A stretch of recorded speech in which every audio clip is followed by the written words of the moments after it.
I'm Super Bran. This is Sir Talon, here to give a class on field impact. The ability to read the field is an important tool for both personal and team performance. The ability to have more control over who you and your opponents are fighting, and the ability to predict likely outcomes leads to a better chance of fulfilling your individual or team goal. This class is going to be about overall general perceptions, and as always, there will be exceptions. One of the things that you need to do before walking out onto the field to apply any of these practices is to be very introspective. You have to be able to gauge your own abilities in relation to the rest of the field. And if you take nothing else out of this class, the number one thing by far is that effort equals threat. To go along with that point, honestly, the willingness to swing at a person is one of the most threatening things that you can have. I can have a bunch of like newbies on my team, and so long and like constantly when you especially if you outnumber a group, right? Just the willingness to swing at people and not worry about your own life goes a long way. So it doesn't matter of any opportunities that you make if you won't swing at a person. Swinging at people is important. Swing your stick. Absolutely true. So let's get into the field a little bit. What are some of the things that you can do to judge a field at a glance? Because you're not always at your home field. Sometimes you know the fighters really well.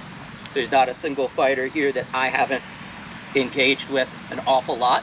However, that doesn't apply to national fields. So what are some of the things that we can gauge at a glance to improve and get closer to accomplishing our goal? Where are we at? Home field, national field? Are these large teams? Are these smaller teams? What kind of attributes do you have on your team versus what kind of attributes do they have on theirs? When I say things like this, I mean, what kind of weapons do you have on your team? Things that you want to kind of break down. How many shields do we have on our side? How many missile weapons do we have on our side? How much armor do we have on our side? Do we have long weapons, i.e. spears and reds? And as soon as we do that with our team, we're going to immediately do that with the enemy team as well. Then we're going to start judging from there. That's something that you can do without knowing anyone's individual skill. You can do it quite literally at a glance. If Cornix has a spear, I can see that. I can say, okay, spear, right? As general rule of thumb, the less support weapons that you have, i.e.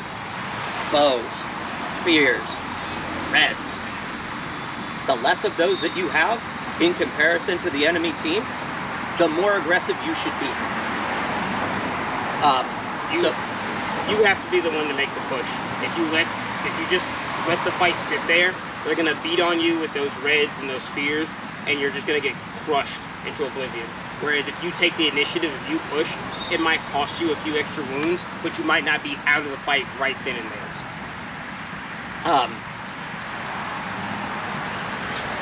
Another thing that you want to focus on when you're glancing at the enemy team, 9 out of 10 times throughout every field I have ever been to in 25 years of fighting, the two teams line up and they stay lined up like that ad nauseum, generally until water break is called or the scenario changes or something along those lines. So even at a glance at the enemy team, you should start looking in your mind, okay, how do I force bad matchups?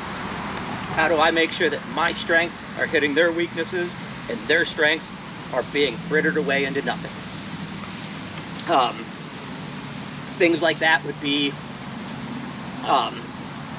another quick thing to factor into that is how much skill does it take for that kit to be effective?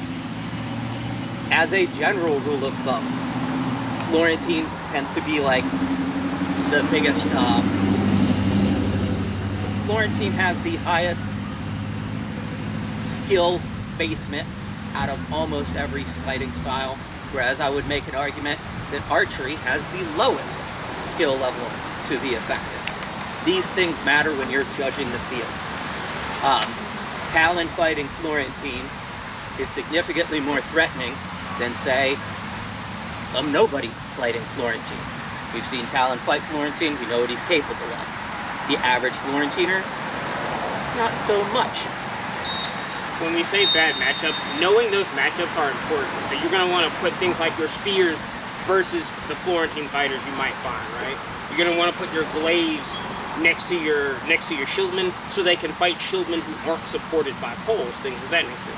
You're going to want to put your archers in a position where they can fire at the polemen, or they can fire on the sides of the on the sides where like people aren't holding their shields, right? These are things that we talk about with bad matchups. You don't want to be pushing into a fight that just isn't good for you. You want to be able to know what those matchups are and be able to force them where you can. If you, like, for example, I tend to go single blue for an hour every practice. When I'm going single blue, I stay away from people like Cornix because he is a skilled spearman. That is nightmare fuel for the single blue kit. Things like that you want to avoid while also forcing your enemies to suffer through. When you're taking a glance at the field, and this part of this comes with time, but this will definitely apply to your local field, what unit or person is a problem? And when I say that, who are the people that the rest of the field is afraid of? Who is the talented fighter, the wrecking ball that you have? Sir Galen from Numenor is a perfect example of this. When Galen walks out onto the field, people scatter. Chimera, another example. Locally, talent. Things like that. You want to do a quick assessment of who are the wrecking balls on that team, who is the skilled threats that I have to deal with, because if I don't deal with them, they will maul my team. And to give some more modern names, we have like Blade Master Fox, Blade Master Ragefire, Sir Bell of the Sons of Terra, stuff like those. Those are some people that you'll see a lot more commonly. All monsters that, if not addressed, will wreck your team. So the next step on that assessment is, okay, the enemy team has these people. How do I counter these people? Right off the rip, you want to look at your own team and say, what wrecking balls do I have on my team? If I can put this person into a position to maul people, I can win. What threats do I have that are going to be problems for them? And how can I make sure that my threats aren't going to be countered? Make sense? That can also mean not always having your best fighter fight their best fighter. If you think your best fighter can mulch through 3 people before their best fighter does, that might be your better setup. At the end of the day, numbers are important.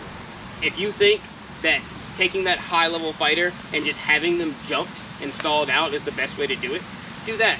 But you don't always have to expend your super fighter for their super fighter. No, absolutely not. And that's where effort also comes into play.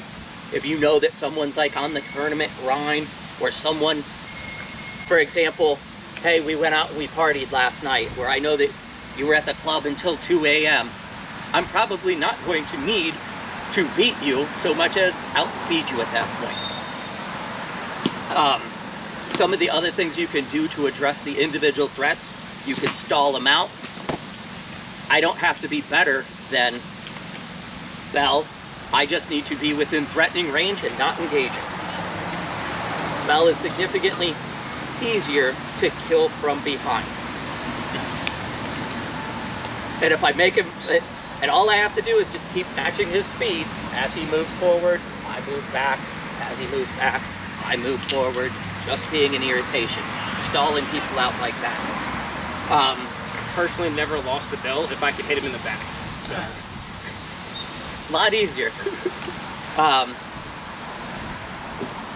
What are some of the other elements that you can do at that point to also help stall them out, right?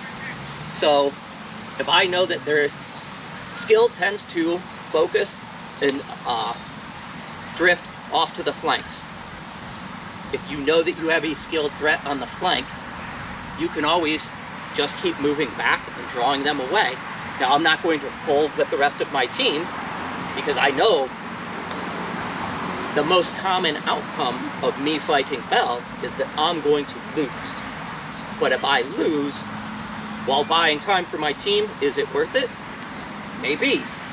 The way that I buy more time for my team is I don't fold back into my team while Bell aggresses on me. Instead, I fold away from my team so that if he does kill me, he's off in the middle of nowhere. And it also leads to the next point of, I don't also, like at that point, I don't have to kill Bell. Instead, I'll just try to leg him. Bell being trapped in Timbuktu, away from everybody else, is not a threat.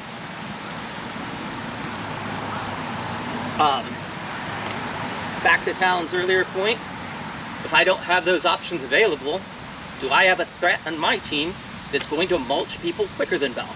If so, maybe I send him to the other side. Or, ideally, I do all of these things.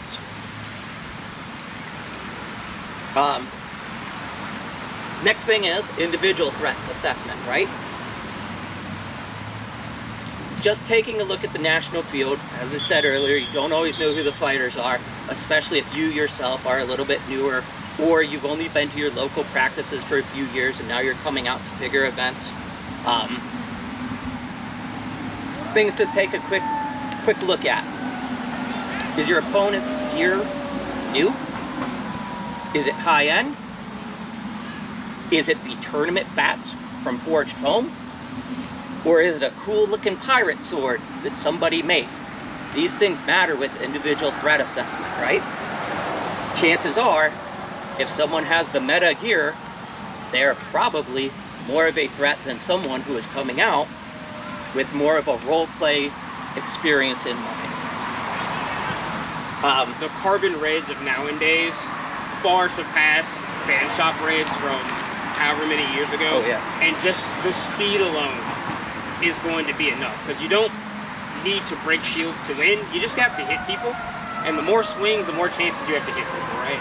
So better gear means, doesn't always guarantee a victory, but it significantly helps.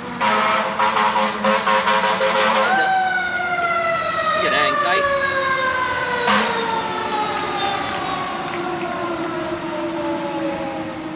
Cool. So, another way that you can take a glance at an opponent and use, another thing that you want to gauge is their level of competence, their stance, their disposition. It definitely matters. How many times have you guys seen locally somebody go up to engage Talon with their head down? Or somebody literally saying, oh no, it's Talon. I have seen both of these things happen at this field. If your opponent's head is down, use this to manipulate the field. They're doing the work for you. Chances are, if your opponent is not competent, you can do things like clearing shots to create wide gaps. You can do things as simple as saying, boom, and people can jump back. I've seen it happen. Use this to your advantage. To that end, this also goes into a bigger discussion of why reputation matters. So, use this for both your side and the enemy side. You know that you have some fighters that aren't competent. Expect gaps to happen. If you're not certain about a different fighter, someone who's from out of state, some things that you can look at to help judge skill a bit. Tournament sashes. They have any tournament sashes on their belt? They do, they're probably confident, they're probably competent. Unit colors. Unit colors matter. Some units are designed and based around fighting, and others are not. The people wearing unit colors from fighting units, i.e.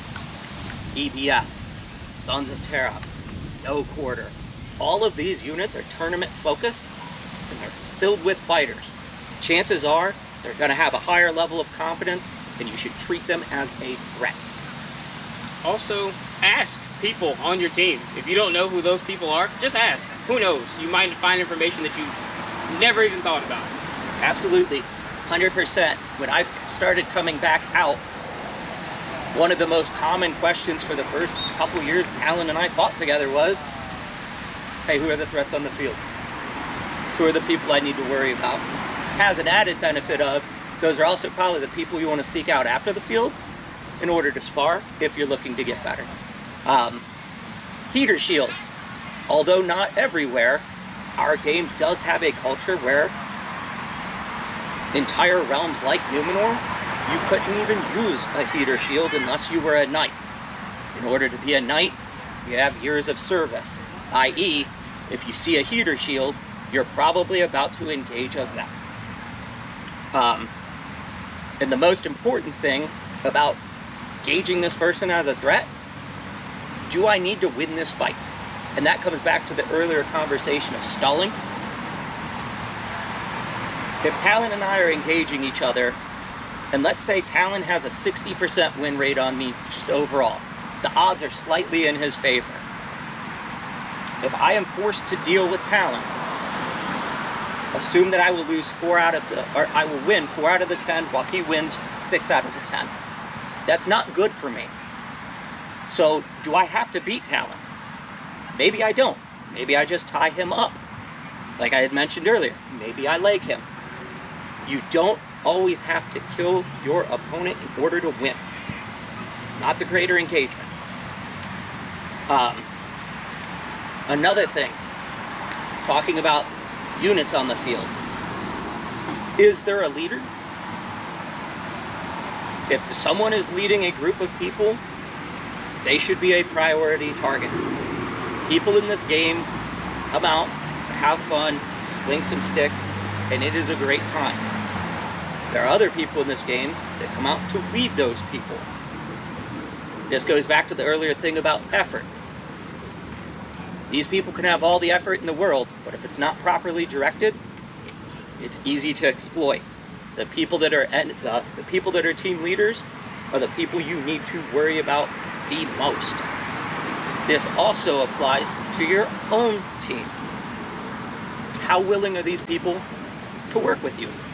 If you go out there, and I'll use Horde as an example, there are plenty of times when the Horde as a unit has been on the team, and they will flat out tell you, rah, rah, rah, we're the Horde, and we're charging forward.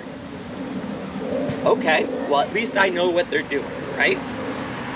If I need them to do something different, hey Horde, I know you guys want to charge forward, our left side's looking weak, maybe you could shift to the left.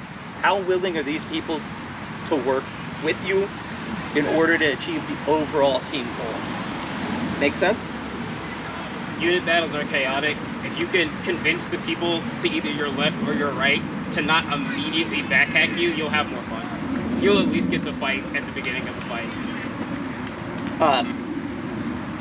Another thing to factor in, and this is a bit more advanced, is that unit a unit of duelists, or is it a unit of team fighters? If you walk out onto the field and you see the Brotherhood lined up, that is a team fighting unit. Their entire dogma revolves around fighting together. If you look at some of the teams that have come from a more Amp-Guard-centric background, Peter's got the Amir. Amir, thank you, always forget the name. The Amir would be a good example of this. The Amir has tons of great, skilled individual fighters. However, they tend to not fight as teams nearly as often or nearly as well. Use that to your advantage. If you know that someone is a team fighter, chances are their line is going to stay solid. If they are individual fighters, use that to your advantage. Do things like throwing clearing shots, because for a while, and maybe even still currently, there are plenty of tournament fighters whose only, very first reaction to anything weird happening is reset. If I get you to reset on a line, I will kill the guy to the left and the right of you. Make sense? use this kind of stuff to further your goals on the field. Is there an obvious goal on the field, right? Like, is the goal, hey, we're playing a game of kill the king. Hey, we're playing a bridge battle. Or is it, hey guys, go out there and kill each other. Battle game versus team deathmatch. And even with the team deathmatch stuff, factor in things like, okay, well, online chatter for a month prior to this event was the horde is rising and they're going to do a big march out, because like we've seen that over the last couple games, right? We know that they're going to be all hopped up and horde-like, right? Chances are they're charging people. Chances are they're getting there. Use that stuff to your advantage. How can I position myself as far away from these people as I can, because I would rather have them expend their effort on a different team than on mine? How can I maneuver your team in front of me so that you take that hit instead of me? Another thing to factor in is, where are we at on the field? Field's generally broken up into flanks, center, and rear.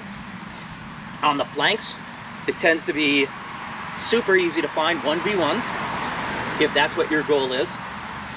If your goal is, hey, I want to go out there and grind out fights, Picnic would be a good example of this.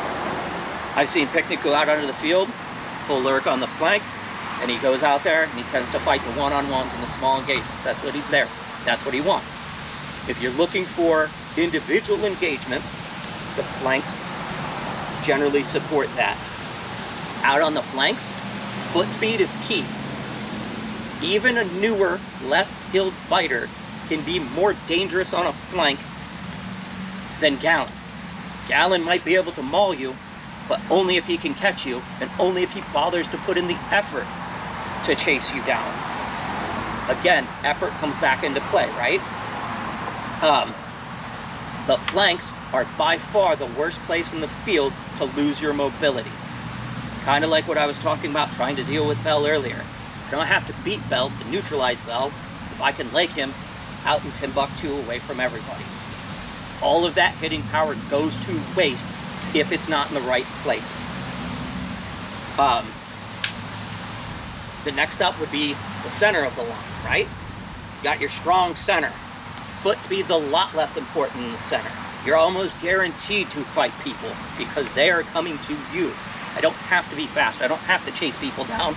I know they're coming to me. Foot speed's a lot less important. It's also the most likely area to have a line fight and grind out fights. Less skill matters in the center than it does on the flanks because there's a lot more bodies. Bodies matter more for holding a line than skill. Skill trumps on the flanks, bodies trump in the middle. This is also gonna be probably where you put your poles for the most part. On a flank, a pole can be easily outflanked. Whereas in the center, you have to deal with them in front, and that's where any pole weapon is the strongest. I think you could also make a pretty solid argument to that point. A pole is far less effective on the run than it is staying static and just bashing people. Cornix tries to chase me down with his spear. There's a significantly worse position for him to be in than him being protected by two people as he just jabs people all day. You also have the rear. In the rear, you're looking at people like missile weapons. Missile weapons live in the rear, right? They live in the rear because they have a high threat range.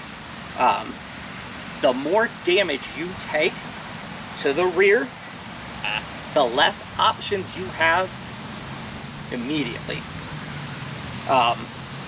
Because your archers tend to live there and some other support weapons tend to live back, support weapons kind of equal range in this game.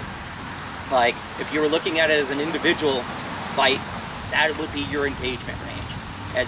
As you cripple the enemy's ability to engage at a distance, that gives you way more options. I.e., you can afford to stall them. if you don't have the missiles, you're almost forced to be aggressive. And whenever you're forced to do something, you can be countered. In the rear, foot speed is also critically important.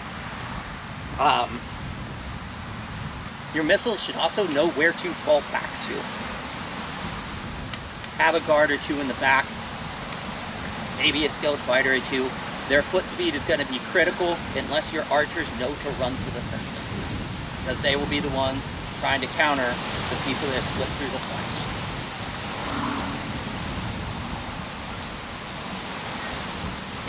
How every fight is won, and how you can visualize how the number of players involved increases the impact.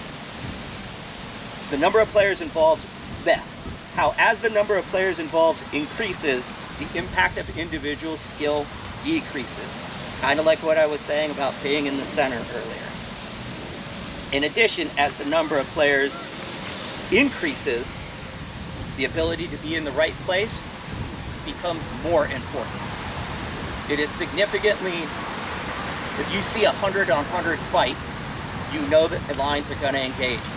You might not really even have open flanks because the line may extend the entire way. A good example of this would be pack opener. In pack opener, you're packed in like sardines. You're sitting there next to your buddies.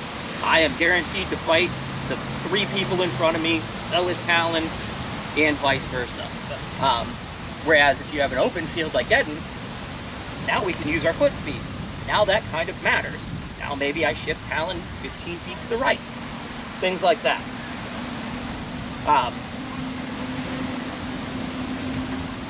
So some of the common scenarios, things that you'll see, charges. Kind of like what I was talking about with the Horde earlier as an example. Generally speaking, with charges, if you've got like a 4-on-4,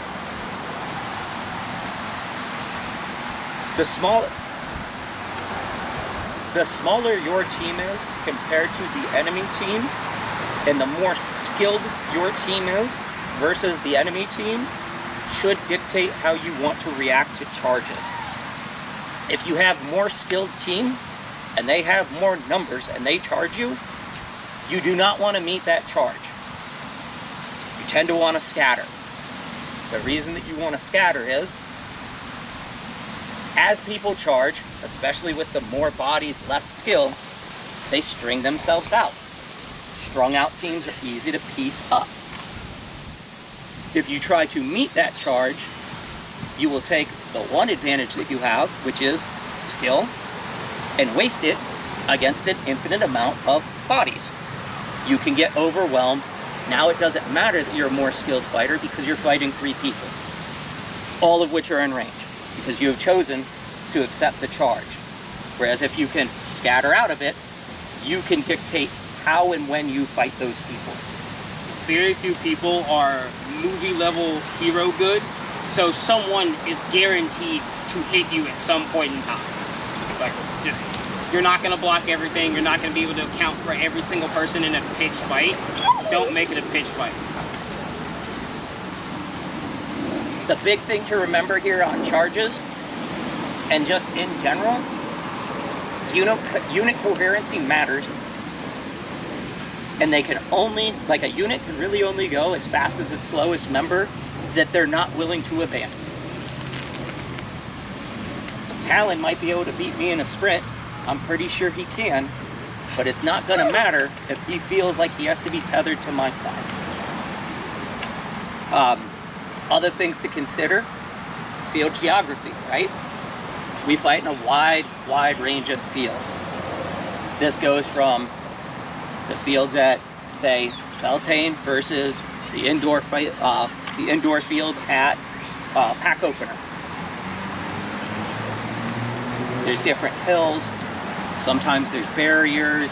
Sometimes there's swampy or wet area. Sometimes there's the slippery area. Sometimes it's nice and sometimes it's soccer field or maintained playing field where it's nice and smooth area. You know you're not going to have anything to slow people down.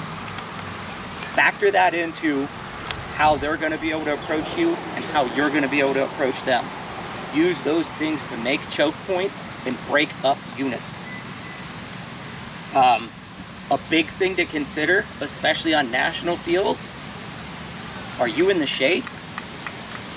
Is your enemy in the shade? In a perfect world, you will always be in the shade. Because I can tell you, as the comment was made earlier, I'm already sweating through this and I haven't swung a single stick. You put me out in the heat to cook for an hour, my effectiveness is going to plummet. Now you keep me in the shade, maybe not as much. Things to factor in, right? Yeah, that stuff directly affects effort. I could want to put in all the effort in the world, but if I don't have the water, you know, the heat resistance and things like that to do it, doesn't matter. Nope. I physically will not be able to. Or people will be putting themselves like in danger to do those things, and that's not worth it. So another thing to consider, group size, right? Group size matters. Today we're probably going to have 20, 25 people, maybe right in that range, give or take, whereas sometimes you might have a local practice that has like 10 people, or like an individual unit practice that has like 5 or 6 people, all the way to Armageddon where hundreds on each side, right? As a general rule of thumb, bigger groups are a lot harder to organize. It's super simple for me to say, are you, and you with me? Dope. This is our 4-man team. We can communicate very effectively. Everyone can have a say, and everyone can let each other know very rapidly what their game plan is. Whereas with a couple hundred people on the field at any national event, that's a much different story. They're hardest to organize. Remember, they only go as fast as the slowest member. Easiest place to find gaps is with big teams. Big team strength, they can afford attrition, whereas you probably cannot. Also, team killing. The bigger your team is, the more likely, you know, you are to accidentally kill a teammate. Especially if they're doing things like backhacking and your flankers come around to join the team again. And you're like, oh, the person in front of me is the person I'm fighting. And I'm like, just look. Just look real quick. Make sure they're not on your team. Big teams tend to be intimidating, so you can use that to your advantage. And big teams are most effective when all of their members can be engaging at the same time. So how does this compare up to smaller teams? Smaller teams will always 100% of the time benefit from movement. On a smaller team, it's a lot easier to be ignored and underestimated. Whereas the big teams are big and intimidating, your smaller skilled team, a lot less intimidating. Use that to your advantage.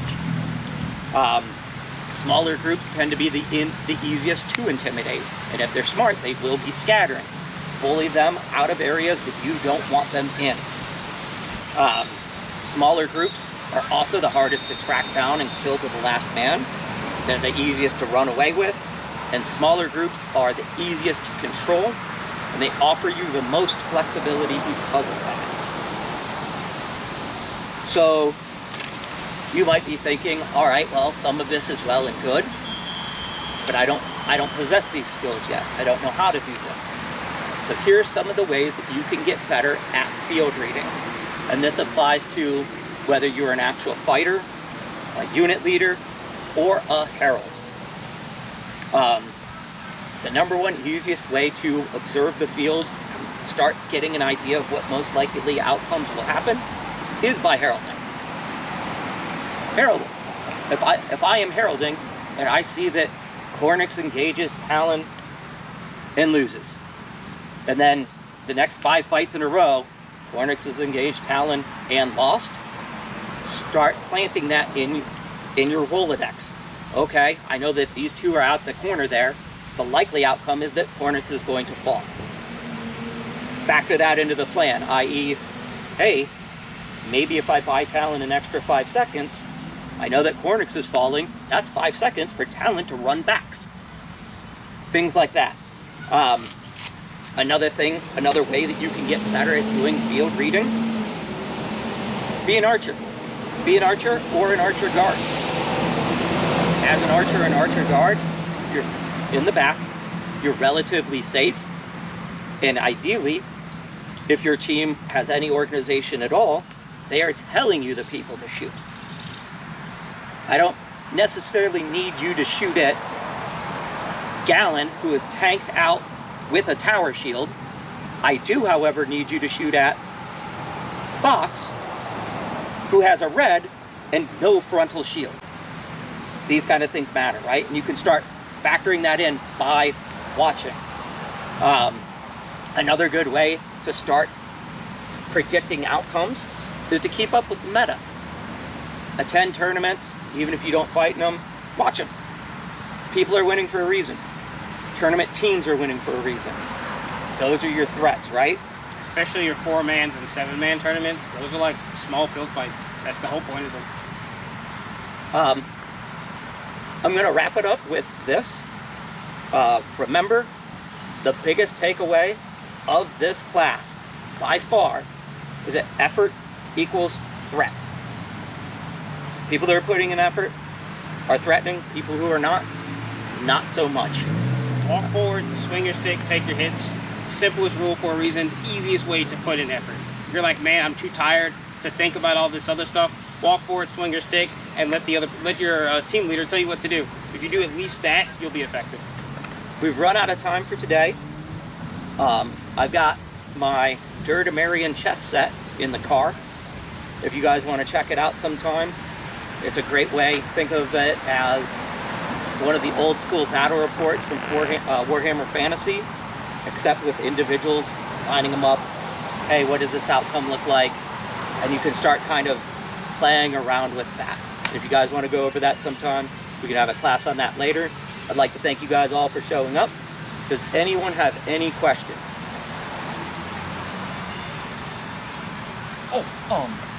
Clearing shots, how would you define them? So a clearing shot is this. So the question was, how do we define clearing shots? So a clearing shot would be something like this. If I am fighting Sir Talon and I want him to stay away from me, I am not going to be throwing at Talon in order to hit him so much as I'm showing my range and I'm keeping him away. Funnily enough, I don't need a weapon to throw a clearing shot. I can also do it by shield edging with shields. Tower shields are pretty great at that for keeping people back. The intent of a clearing shot is maybe 1%. I'm going to hit this person, at 99%, I just need you away from me. Does anyone have any other questions? Awesome. Thank you for attending the class, and let's get at it.